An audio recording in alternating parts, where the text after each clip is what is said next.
Vice Chancellor, Research, Innovation and Development, and I think we would like him to please say a few words to welcome us and then to invite Professor Agubiade to speak. Fahida, please oh, great, thank you. So, Prof, sir, welcome, sir. Good morning, sir. Good morning, Dimeji. Good morning to all. And let me welcome us again to this early morning tea and or coffee breakfast research workshop. It's my privilege again to welcome us, and particularly to welcome the speaker for today in person of Professor Melvin Ojo Agunbiade. Professor Agunbiade and I, we've been together for a while, and I'm happy to say a few words about him. Currently, for those who are on PhD, you see that you run a university-wide coursework that was made possible through the effort of some eminent personality in the university, particularly including the leadership of Professor Gumbiade, who worked to secure a grant called the ISETRO program there to make that to work in the university. And beyond that, again, he has represented the university in many fora, leading and supporting capacity strengthening across Nigeria and also across Africa. He's one of the distinguished Carter Fellow, who is a bright star of that fellowship. And we've both co-teach, on the ISETRO program at the postgraduate level at Obafemi University. So, though trained as a sociologist and anthropologist, they won't be talking to us today as a sociologist. They'll be talking to us more of a scholar. The two previous editions we've had, you've listened to also that scholars spoke so well, about wide areas of research. So today we'll be talking about the basis, what is missing, particularly in our scholarship. A lot of people now have the degree, they have the certificate, but to process things through what is called the critical thinking is missing. And that's why as a university, we think that the entrance to research is the ability to engage in critical thinking. Critical thinking is not just about research skills, it's about things that permits through the spectrum of our lives that then we continue to make use of, even in our workplaces and even in our lives generally. So please permit me therefore to welcome to the podium Professor Melvin Ojo Agunbiade, who will take us through this in 45 minutes. Then if you have questions, please just note your questions. And then we'll also put the floor for questions, comments, and then he will respond. So Professor Melvin Ojo Agunbiade, please take the floor. Thank you so much. Thank you, Prof. It's a great privilege to be here with us again this morning. I sincerely want to appreciate all the encouragement from our erudite professor, an outstanding administrator who has been directing the affairs of research, innovation, and development at the Obafemi Awolowo University. I also want to appreciate the Central Office of Research for this great and timely innovation that we are witnessing at the Obafemi Awolowo University. So I just quickly want to take us through a few things, which incidentally, Prof has already summarized the focus of today's interaction, and he has actually made it very easy for me to again do the little that I can, and then also open up the space for us to have that needed conversation around the issue that we'll be discussing this morning.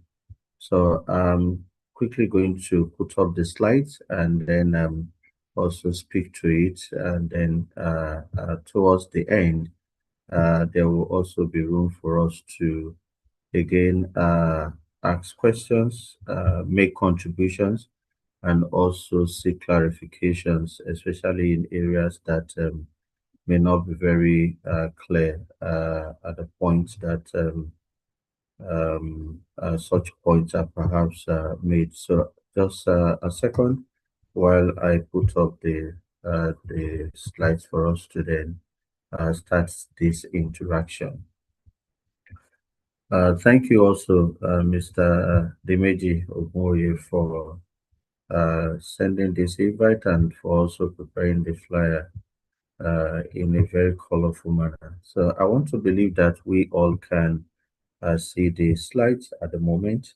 In case we can't, please quickly let me know. So for today's brief interaction, we again be looking at critical thinking. We'll start off also by looking at issues relating to how do we conceive this very important aspect of our lives um, as a system, as an institution, and then as individual researchers. Then we also speak to knowledge production, and then issues relating to how can we better integrate critical thinking into the knowledge production process, and then end it up by looking at how to cultivate this in our everyday life because it's very essential and it's something that we all need beyond the classroom. So we covered the issue of definitions and characteristics, and then we also speak to epistemological foundations, those that are dominant, and then the ethical dimensions of these dominant positions, as well as the alternative positions that we have. And then that will lead us to also looking at issues around pedagogy, curriculum design, assessment briefly. Also, I will also highlight some institutional challenges. I consider these aspects also to be very important as knowledge producers, as knowledge consumers. We need to also look inwardly and then reflect into institutional arrangement and institutional challenges, and then as different stakeholders within this institution in terms of how we can also improve on making critical thinking as part of our everyday life. And so that will also lead us to again look at issues relating to the digital environment, as well as how we deploy critical thinking in our personal decision making and also as a lifelong disposition.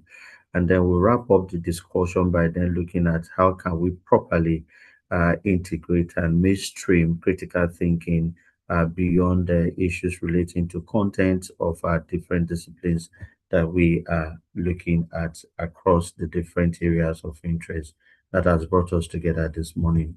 And so when we look at critical thinking, uh, from the point of definition, it talks about the fundamental cognitive as well as ethical process that organizes, evaluates, and relates information to guide a kind of a judgment, a kind of a position.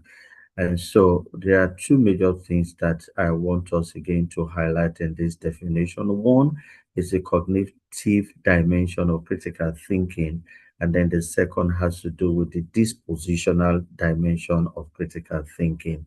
By and large, critical thinking is, although we have different positions when it comes to how then can we really conceptualize or define critical thinking and what actually represent critical thinking. Again, like many other domains and many other fields of interest and critical thinking also represent one of those areas where you have divergent positions when it comes to how can we properly conceive and then also define this critical part of the knowledge production process. However, critical thinking is reflective. It also speaks to reasonable and conscious intentional efforts, as well as emphasizing our agencies as both knowledge producers, knowledge interrogator, knowledge users, and knowledge consumers. It's purposeful and it's also well founded because it requires evidence and it also requires cross checking of sources as well as systematic observation. By systematic observation, I am not referring to a very restrictive definition of systematic observation, but being a knowledge producer, being an active participant in the process of knowledge production as a whole. And so when we look at different disciplines, especially when we take cues from specific professional fields, does not necessarily mean that these are the only fields where you have critical thinking as a major part of the curriculum. But in terms of the explicit inference and the explicit usage and the explicit acknowledgement of critical thinking in the curriculum of nursing and midwifery, for instance, including philosophy and other disciplines that have to a large extent embedded critical thinking, including sociology, which is my primary domain. Critical thinking is seen as a cornerstone, okay, for a number of knowledge that is being produced within this discipline. And so, in the field of nursing and midwifery, for instance, it's seen as a cornerstone for safe evidence based, as well as person centered clinical decision making. And when you look at all our different disciplines, all our fields, critical thinking is a necessity, and the essentiality of critical thinking cannot be overemphasized because it requires all of us to have that agency in terms of ability to engage in independent analysis, to also engage in evidence evaluation, and then come up to a conclusion of a judgment or a decision that is well informed, but not that is not based on sentiment. And this must remain constant across all our endeavors as we engage in knowledge production. Irrespective of the level in which we are engaging in this knowledge production, whether as a postgraduate candidate or perhaps as a researcher or maybe as an established scholar. So when we look at the cognitive dimension of critical thinking, these six components are very essential: analysis, evaluation, interpretation, inference, explanation, and self-regulation.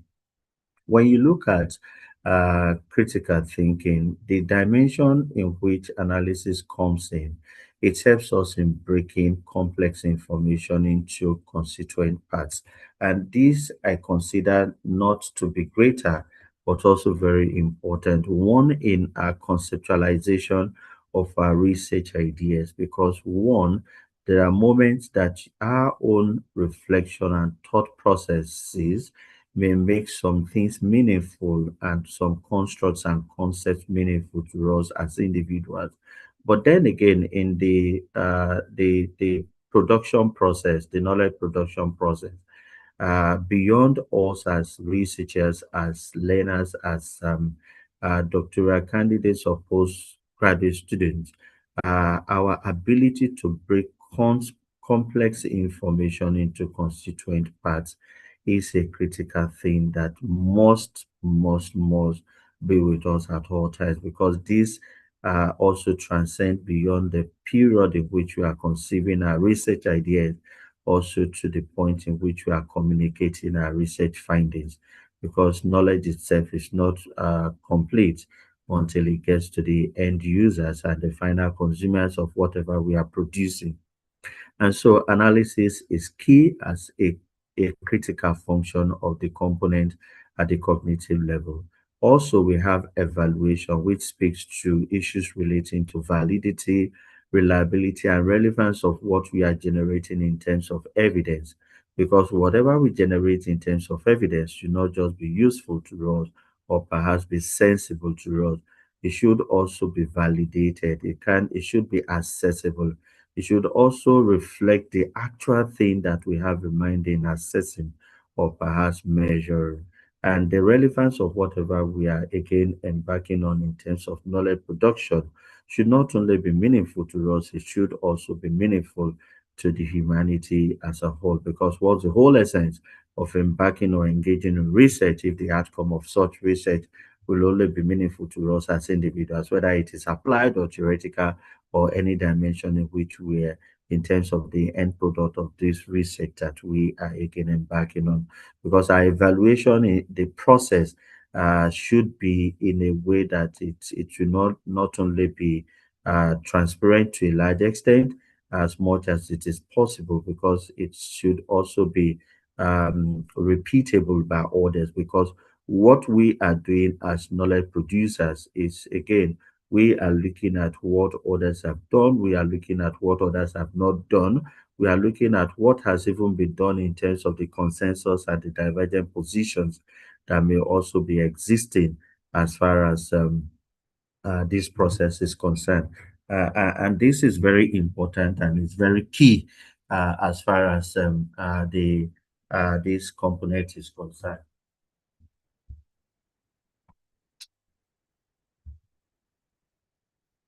And so, beyond evaluation, interpretation is also very key as one of the cognitive components of critical thinking. Interpretation talks about our understanding and then ability to clarify meaning from different sources. Because one, we have quite a number of information that that we are exposed to daily, either in the literature, in our everyday life. So, as a core of the cognitive component of critical thinking, ability to also understand and then clarify meaning from diverse sources is very critical. Then again, inference, which talks about drawing logical conclusions beyond what is overt. Sometimes there are some positions or conclusions that are not explicitly stated. And so critical thinking, the dimension of inference making, helps us again to draw logical conclusions beyond what is observable or what is overtly stated. And that also speaks to explanation, which speaks to, which resonates with ability to again articulate reasoning and then justify conclusions with evidence. Because whatever conclusions that we are coming up with as far as knowledge production is concerned must be evidence based, and it shouldn't just be what we are thinking of or what we think should be the conclusion. And so the last component, which as the sixth component of this cognitive dimension of critical thinking, is self-regulation, which is also more or less like a call to duty for us as thinkers and as researchers. It has to do with monitoring thinking and then also bracketing and recognizing our own biases as individuals, because whether these biases are stated explicitly or not, there are biases that we bring to the table, or perhaps that we bring to our different fields of interrogation in terms of our research interest. And then self-regulation also helps us to again reflect on these biases and perhaps take positions when it is necessary to adjust our approaches and perhaps consider alternatives. So when we look at what exists in the literature in terms of the way these skills, these components of the cognitive skills have again be emphasized from analysis of over 45 peer-reviewed studies published between 2020 and 2026. Analysis has the highest, and then this is followed by self-regulation as one of the core cognitive components of critical thinking. So the second dimension or domain of critical thinking has to do with dispositions and intellectual virtues. Because beyond cognitive skills, critical thinking again depends on dispositions in terms of our attitudes, in terms of our habits and intellectual virtues that motivate and sustain critical inquiry. For us as knowledge producers, our intellectual curiosity, which is the foundation that drives individual to question assumptions, must be sustained at all levels. And the more we engage in this, even whether we are postgraduate researchers or we are teachers or whatever position in which we are occupying in the knowledge production circle, the intellectual curiosity is fundamental and it is key because without this, it would the motivation to question certain assumptions will not be there. I know this also has some kind of cultural inclinations. Some cultures will not readily allow individuals, depending on their position, to question certain assumptions around what they are doing or in their disciplines. But critical thinking requires us to have this virtue as much as we can, which is a process also. And then it is also very important that we also humble ourselves as knowledge seekers, knowledge producers, remembering that there's limitation to one's knowledge and then the need to also value alternatives. Because if care is not taken, we can sometimes be buried and then be carried away by the sadness or the beauty of whatever we're working on, and then decide to turn a blind eye to other alternatives that may even have superior process and evidence that would emanate from that process than even ours. So intellectual humility is part of those things that we should perhaps have, I mean, that we should have, we must have as critical thinkers. And then when we also look at this domain, the disposition and intellectual virtues, perseverance and flexibility, it's also a must, because if we do not sustain our quest for knowledge, our curiosity to know, which will definitely be confronted with challenges with bottlenecks, if this is not sustained, again, we will not also be on that path in enhancing critical thinking skills, and then openness to multiple viewpoints. Because again, when we look at our intention, our desire to engage in knowledge production, there's this intrinsic motivation, which sometimes again may not necessarily come from the outward reward of whatever we are producing. But when we internalize this and then we engage in critical thinking, it's because we value it not merely for academic advancement or academic glory alone. And so the need for us to be flexible is there. And then the need for us to, again, exercise our agency and ensure that we develop a level of independent thinking. And at the same time, also giving attention, putting ourselves in the shoes of others, align others' perspective to also shape our own disposition. Because by doing that, it helps us to open up to emerging debates, existing debates that may not necessarily align to our own thought system. But then again, as good critical thinkers, one, we must again balance this independency with a positive disposition to also consider alternative perspectives. So when we look at critical thinking in knowledge production, where especially going by the way information itself is now being available, because we are in a knowledge economy and in knowledge societies where information abundance can easily threaten quality of understanding, critical perception, and ability to engage in that autonomous analysis as well as utilize what is available before us. So when we look at the knowledge production process, so it involves a level of power dynamics that I mean that we cannot doubt.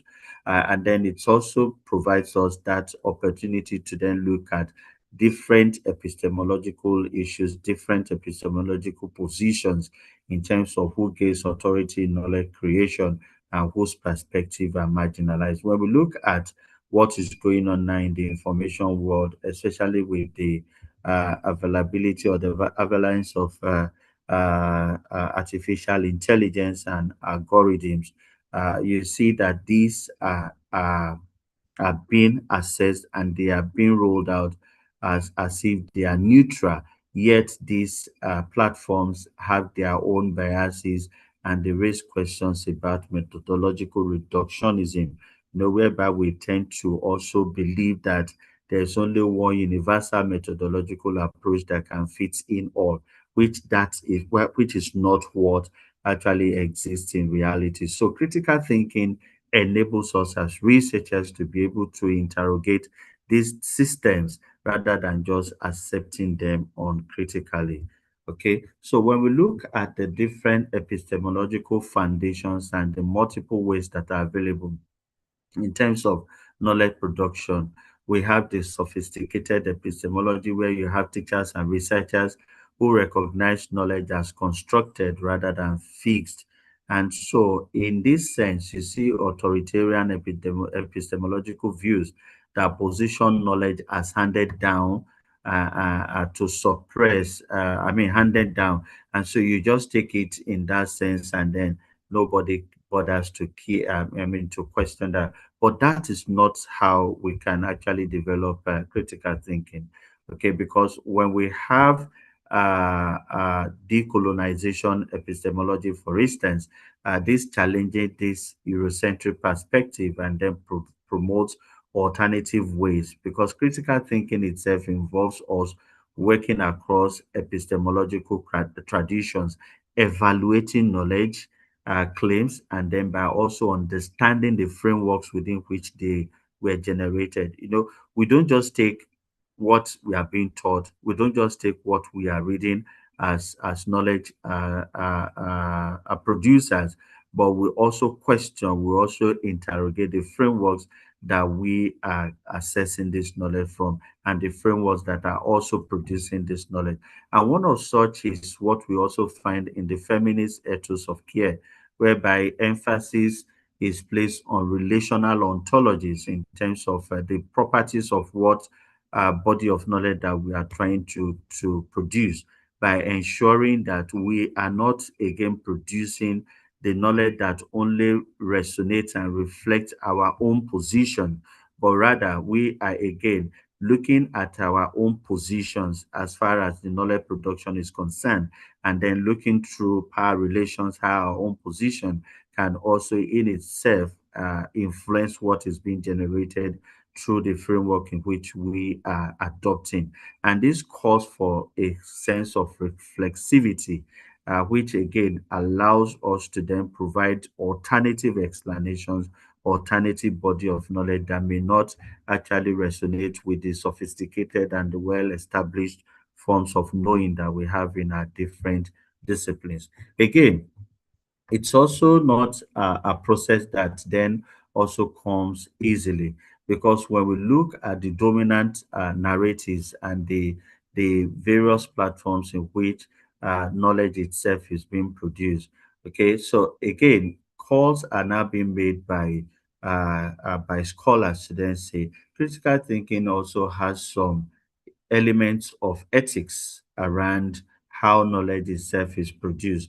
Because when we look at dominant ideologies, they have historically marginalized perspectives from social categories like women, like people who are from the minority groups and others, including those who have disabilities. And so it's also when we then look at this and then decolonize the knowledge production process by challenging these established structures, and then by allowing for alternative perspective, that we then have this opportunity to see what may not also be obvious to us beyond what is stated in the different sources in which we are looking at. And so I find also, I notice also that the feminists again provides us this opportunity to then say, okay, so why can't we then again be thinking with others collaboratively, and then also entertain dissenting positions? Because for us, especially when we are doctoral candidates or postdoctoral candidates, or even teachers or researchers, oftentimes what we are doing is to again look at those voices that are dominant and those voices that are not that dominant, and then see what benefits, what are those beauties that we can again take from these other non-dominant voices that are available.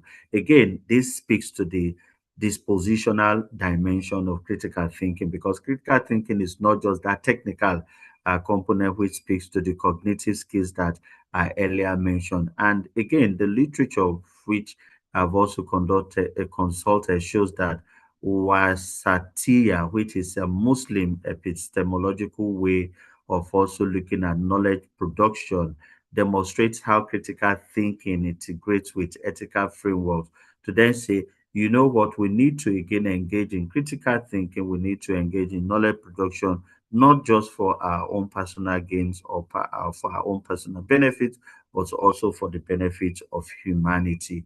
And so when we look at higher education, which is what is then again bringing us together, we find out that to a large extent, critical thinking is seen as a hallmark of higher education in terms of what we do and how knowledge itself is being produced and others. But then when we look at the level in which it has been integrated into the curricula, we find out that the level of integration remains inconsistent. And I think this is also an area that the Central Office of Research, as well as the Postgraduate College and scholars like myself also need to look into. Because when you look at what universities claim, we claim to prioritize critical thinking, but oftentimes faculty lack this clear construction of what it entails and issues around measurement. How do we even measure these at different levels? Also, show some level of disparity, because when you look at these figures that you also have from the literature, in terms of research focus, in terms of what we are emphasizing, we have this at 95%. But in terms of cost level integration, which is more prevalent, we have this at 85%. And then when we look at in terms of capstone projects and others, that's interventions that have been done to then look at how critical thinking can be developed, can be mainstream into the knowledge production process. This again is at 90%. Again, it's also very important that we bear this in mind that this is more of evidence coming from the global north than the global south, where we are. So when we look at what have been deployed as far as the approaches that have worked when it comes to critical thinking, which is not the same as everyday problem knowledge solving, the problem-based learning is one of those approaches that has shown that critical thinking can actually be imbibed and it can be mainstreamed into our curricula and into the curriculum that we have here at Obafemi University across the different disciplines that we have.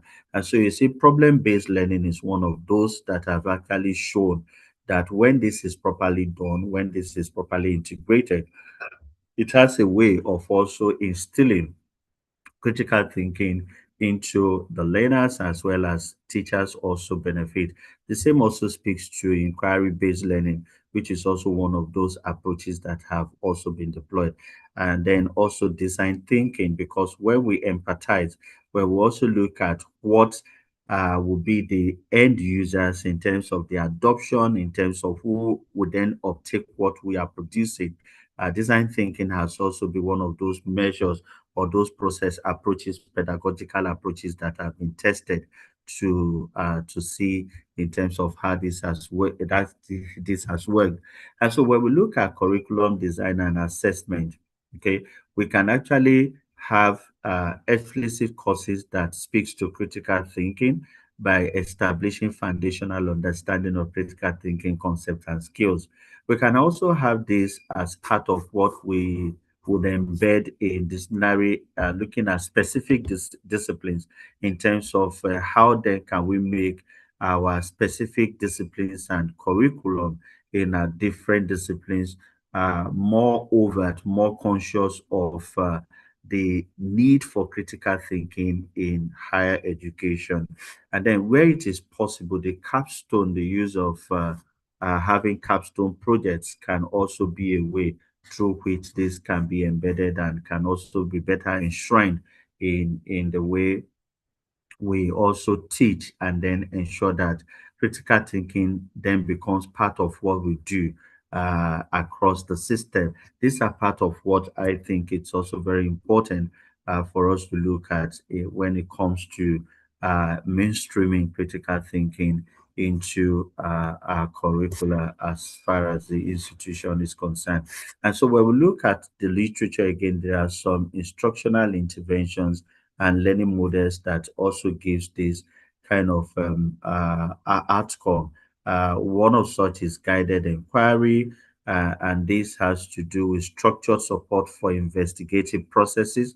And this in itself promotes scientific reasoning, and then it promotes students' autonomy to a large extent. It gives that opportunity for the agency of the student, because when we go through this direction, the main focus is then on students' learner position. And this is one of the things that we have also emphasized as far as the URM is concerned, the university methodology course, because it's not just like the traditional one that we then have students coming in to lectures and then memorizing and then coming back. No, it's structured in this way so that it then helps also for students to be more reflective of their research ideas and others. Then there's also the predict, observe, and then explain model, which grants inquiry in observable phenomena, and then it helps also to develop clear explanation and justify conclusion. There's the collaborative learning, where it's possible, diverse position, peer justification, dialogue, and this again develop both the cognitive and the dispositional aspects of critical thinking that I have again also mentioned. When we also look at authentic learning, which is real world problems approach, this helps to develop higher order thinking, and then it also helps in developing that intellectual curiosity, which also transcends beyond the classroom environment. Again, we have the technology tools that are now available. These tools, again, calls for a serious reflection as far as the process is concerned, because it is not a substitute for, for reasoning. They are supposed to provide platforms for us as knowledge producer to critique and then look at what is coming up from these different sources.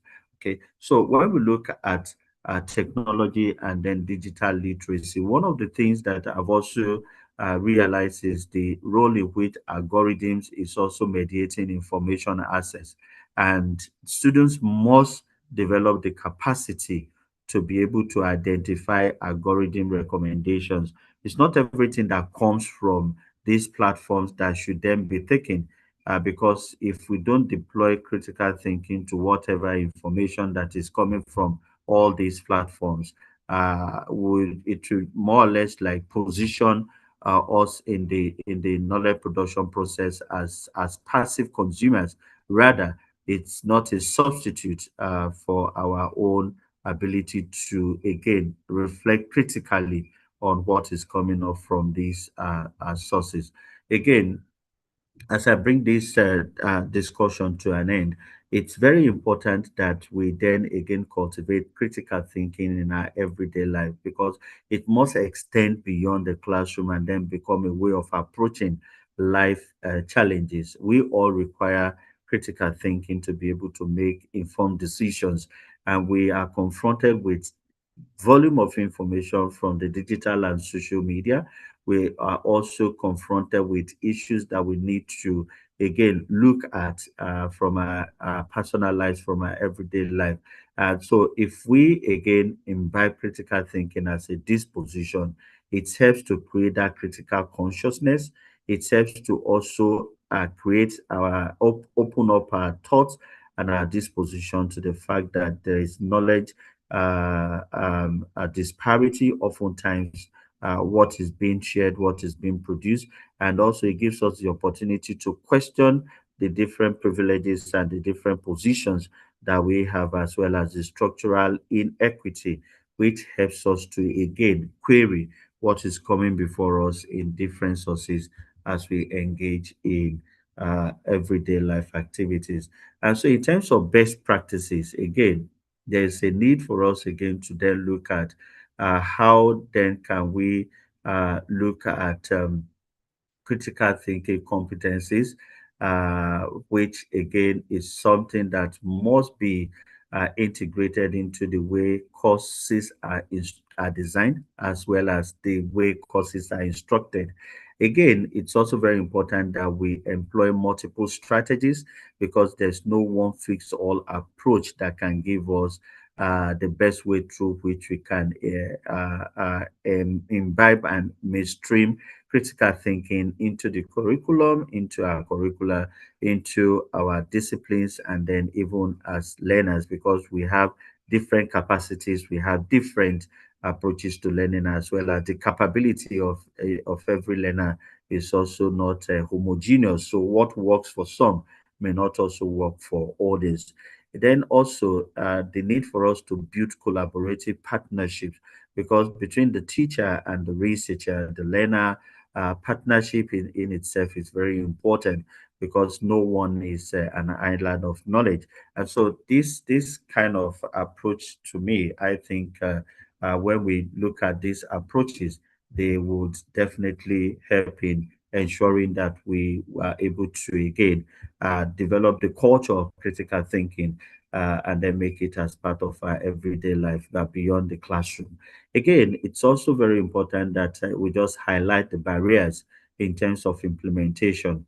Again, teachers, not just the learners, need to again improve on this. There is from the literature, it's also been shown that teacher training deficiency is also there. There's also the standardized testing pressure, which sometimes again puts a lot of pressure on the system, and then it makes even assessment a challenge, especially when we look at large classrooms and orders.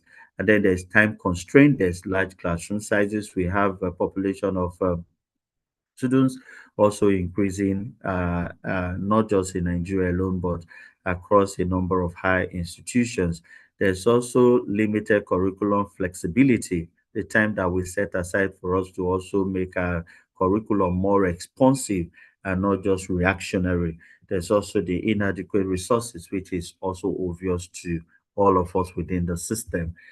So again, this has to do with the teachers' development, and then institutional challenges. More investment is required as far as sustaining critical thinking development is concerned. Teachers are key, and then students also need to, in the process, students also will then also be accommodated.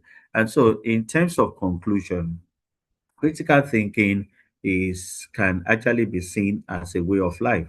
Okay, so when we talk about critical thinking, it integrates the six cognitive components which are earlier mentioned: analysis, evaluation, interpretation, inference, explanation, and self-regulation. And so this needs to be integrated with these essential dispositions: curiosity, humility, perseverance, flexibility, empathy, as well as autonomy or agency, not independently. Both dimensions are necessary, and they should also coexist, because individuals can acquire skills without developing the dispositions motivating the application. And when this is not embedded and incorporated, then again, the whole quest to develop critical thinking then becomes a mirage. And so when we look at knowledge production, when we look at higher education, knowledge production in itself, when we imbibe critical thinking, it helps us to be able to distinguish reliable information from misinformation, and then challenging dominant narratives. And then on the part of the institutions, this then requires us to be more conscious, to be more intentional in terms of incorporating this in our curriculum. And then for us, beyond the classroom, critical thinking represents not merely an academic skill, but a way of approaching life challenges with intellectual rigor, ethical commitment, and openness to ongoing learning. I sincerely want to appreciate all of us for our time spent, and then for also listening to this presentation. Thank you. I think this is time for us to ask questions, make comments, perhaps if there are other additions that others may also want to add to the little that I said. The floor is open. Thank you very much, sir. This is a full lecture. It looks like all those things that you used to formulate theories, and it's very thick. I want to say thank you very much, sir, for taking time to do this, and then for sharing with us from your depth of knowledge. At this point, we want to open the floor for questions. If you have any question, please put it in the chat or use the raise hand icon so that we may call you. However, to get some reactions, I want to invite Professor Akomi Akinyemi, the Deputy Vice Chancellor, Research, Innovation and Development. Thank you, sir. Thank you so much, Dumeji. And again, to appreciate Professor Gumbiade. Mine will just be a very quick comment. Again, thanks for this wonderful lecture. I'm particularly impressed, with those, I think, about 6 essential dispositions that you mentioned. Curiosity, humility, perseverance, flexibility, empathy, and I think autonomy. I wrote those things down. So thank you so much. I just want to make a quick comment to say that, so thinking around this, therefore, I will put a lot of emphasis on humility and flexibility, because ideally our academics should help us. Because even when you're a professor, or you have a PhD, that doesn't mean that you hold the key to knowledge in the world, because you just end up PhD or become a professor in a field. We say bias, just something tiny.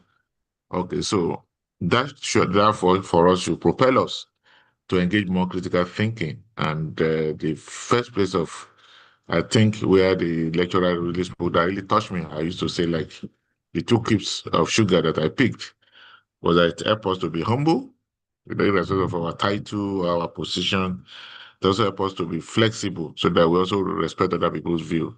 So critical thinking is not that when you are in a team, it doesn't matter your status, then that your voice is the loudest. No.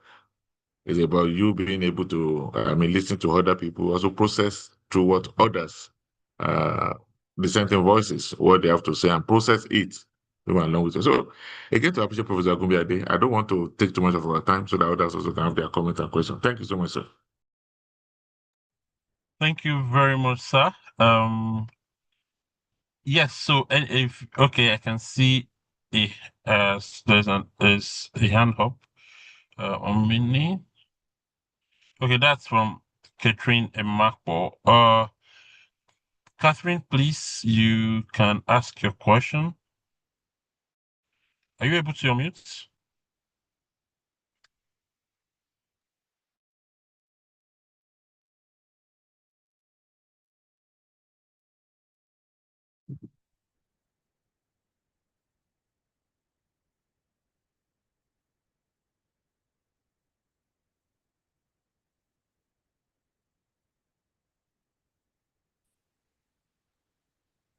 Hello? Hello, Dimeji. That's the Director, Intellectual Property and Technology Transfer Office. Okay, I can't find her again, so maybe she's not in the meeting. All right, there's a question in the chat. Let me read that. I think that people also raise up their hand. There's Suleiman Ayakojo, there's Nkenka Ebinim. Please let them go ahead. But please make it snappy. Okay. 30 seconds, 1 minute, please. Oh, all right. Oh, So, then Catherine is back. Catherine, please go ahead. 1 minute, please. Okay. Thank you very much.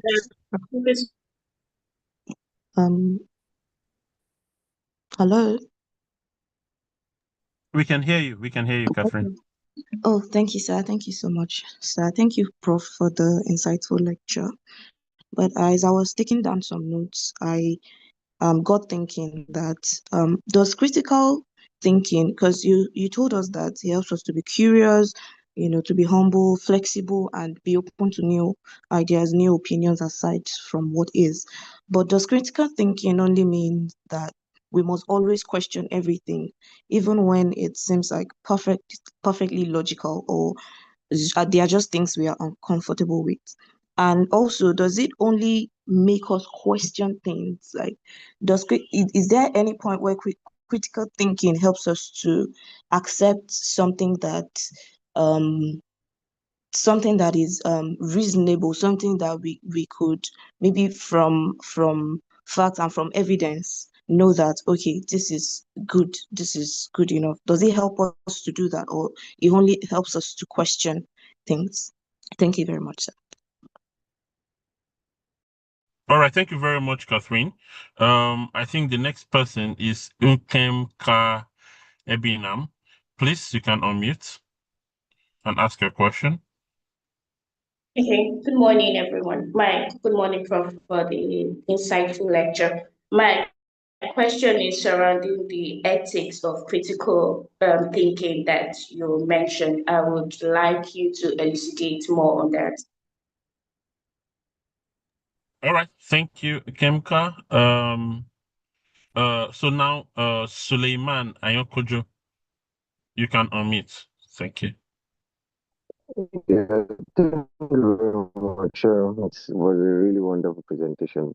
My question goes around algorithms and algorithmic bias. For critical thinking and algorithm, is there a particular framework or method that people are able to apply to be able to? Because when you were talking about students should be able to identify algorithmic bias, know and question information. However, is there a particular framework? Is there a model that is maybe currently available or you're developing alongside this that is going to be the method in which like people can actually apply this? I know that may go in contra with critical thinking because that kind of like put people in a box. But however, I think it helps start a process of having a particular method of, okay, this is what we can do, this is what I can challenge this with. So, because for example, if we look into aspect of facts and information, religion, and all of that, you see the fact that people don't actually know that they are in an echo chamber, and as a result of that, it keeps reinforcing existing belief. Is like a circular form of information. So you just get one information and just re-echoes all around. It's not new. You are not being challenged. You are not being critical at all. So if there is a particular framework for that gets people to apply critical thinking to algorithms and algorithmic bias, then I think because of time, maybe you just limit it to that so that that's also can answer a question. Thanks. Sorry. All right, thank you, everyone. Prof, sir. All right, thank you so much for these very brilliant questions from Catherine from IKEM. I couldn't get the name of the third person, but quickly, critical thinking to Catherine's question is not just about being reasonably skeptical of every information. Like you did mention, it has to do with our ability to, again, look at whatever evidence that is before us. That doesn't mean that we dismiss everything that has been established when it comes to knowledge production, but it's saying that we shouldn't just take everything on its surface value. It's one to then say, okay, so whatever is being presented before you, either in the literature or in the everyday life, there's always the possibility of you as a knowledge consumer, user, or producer to have some elements of biases that we need to be aware of. And so critical thinking encourages us to appreciate what is valid and then also question what is valid. And so it doesn't necessarily mean that we have to dismiss what we can see in terms of established traditions, but it calls us to also question what even exists as established traditions, because in that process, it creates an opportunity for us to then be innovative. Because innovation oftentimes comes from we not taking for granted what has been established as definite. Remember, again, it's a process. And then again, knowledge production is also not fixed, it's fluid and is constructed. So it teaches us the need for us to be mindful of all this at all times.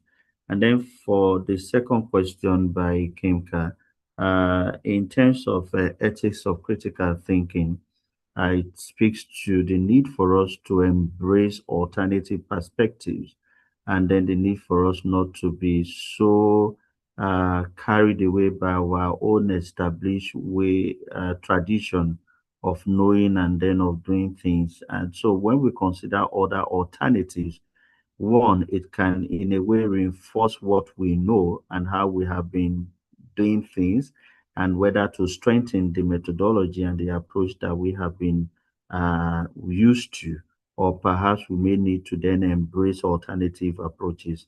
And so it's a way of also saying that critical thinking calls for mutual respect, for humility. We should be able to recognize the fact that at some point we may have superior perspective and superior evidence. And so we shouldn't be shy away from, again, accepting that rather than defending what we seems to have pride in. Then for the third question, the whole idea of, I mean, critical thinking as a discipline and as a way of life is not in itself prescriptive in terms of us again prescribing a framework that we can deploy to identify these biases in algorithm and others. But it's also a call to the consciousness, the call for us to be intentional in terms of the information and what is coming up from these spaces as value leading. They are not value neutral. And so if we appreciate and then assess these tools and these platforms from that point of view, that there is a need for us to again critically reflect on whatever information that is coming from these sources. So that's what I mean by that. And this can actually be very useful when we look at the six cognitive skills in terms of evaluating what is available, analyzing, interpreting, and then looking at what is being presented from these different platforms. That can in itself help us to not to commit that same fallacy of recycling what is already being re-echoed in the research ecosystem. But it helps again to appreciate the fact that whatever is coming from these tools and these platforms, they are also being constructed within a context. So that would be my view or position to that question. Thank you. Over to you, Dimiki. Thank you very much, sir. There's a question from Olainka. Oh, okay, all right. That's on the slides and recording. For the benefit of everybody who is attending, this has been live streamed on YouTube, and then you can just go to the YouTube page of the Central Office of Research, Obafemi Awolowo University, Ile-Ife, and you get recorded for this session and then for the previous ones. All right. I think we don't have any more questions. This is the time to say thank you very much, sir, for doing this, and then want to thank everyone for being here. But then I'm not worthy to do this closing remarks. Let me also hand over again to my Oga, Professor Akiemi. Thank you, sir. No, please, Professor Ogunwusi, please make the closing remark, and let's thank you, Dimeji. All right, sir. I think Professor Ogunwusi is there. I think I saw her. It's myself. Okay. Okay, please Yes. go ahead. Please Prof, make my the remark and now. close. Yes. Yes, I can see you. Thank you very much, Professor Agumbiade. It was very, very rich in content and, of course, very insightful.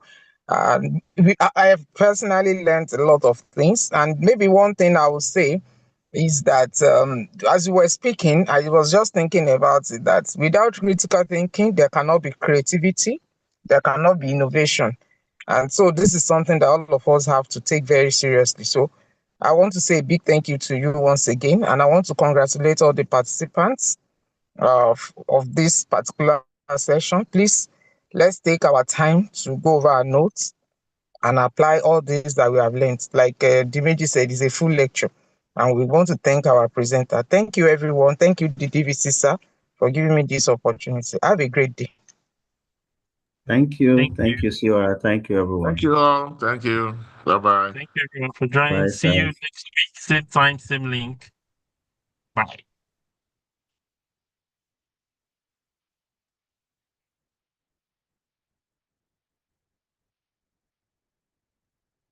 Faridat, you can end the meeting. Thank you.